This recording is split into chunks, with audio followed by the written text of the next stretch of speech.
Hello everyone, আমি আকাঙ্ক্ষা আবারও নিয়ে চলে আসলাম একটা নতুন মিনি ব্লগ। তো 8ই ফেব্রুয়ারি চলে গিয়েছিলাম হচ্ছে আমার একটা রিসেপশন পার্টিতে, তন দাদাভাই রিসেপশনে। আর তন দাদাভাই হচ্ছে বিশ্বজিতের ফ্রেন্ড। আর এই প্রথম আমি আমার শ্বশুরবাড়ির ফ্যামিলির সাথে ওয়েডিং ইনভিটেশনে গেলাম। পৌঁছে গিয়ে দেখলাম যে দাদাভাই আর দিদিভাই তো তখনও আসেনি। আমরা গিয়ে চারিপাশ ঘুরছিলাম, তারপর অনেক ফটো ভিডিও তুললাম, যেটা তো শেয়ারও করেছি তোমাদের সাথে। আর ব্লগটা তো একটু লেটই হয়ে গেল। আর আমাদের এদিকে 5 জনকে কেমন লাগছে অবশ্যই জানিও কমেন্ট করে। দেন আমরা চলে গেলাম হচ্ছে পেট পুজো করতে। আর স্টলে প্রচুর কিছু ছিল যার নাম এখন আর মনে নেই।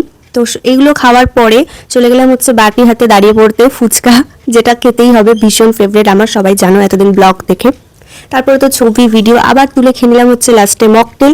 তারপরে হচ্ছে আসলো দাদাভাই আর দিদিভাই। দিদিভাইকে ভীষণ মিষ্টি লাগছিল।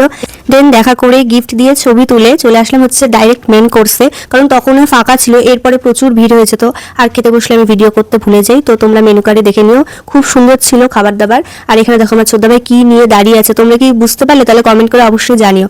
তখনও এদিকে অনেকটাই ঠান্ডা ছিল, তো সেই কারণে এরকম চাদর মুড়ি দিয়ে নিয়েছিলাম, কারণ বাইকে যাবো, আরো বেশি ঠান্ডা লাগবে। তো ভিডিওটা এই অবধি, দেখা হচ্ছে নেক্সট ব্লগ।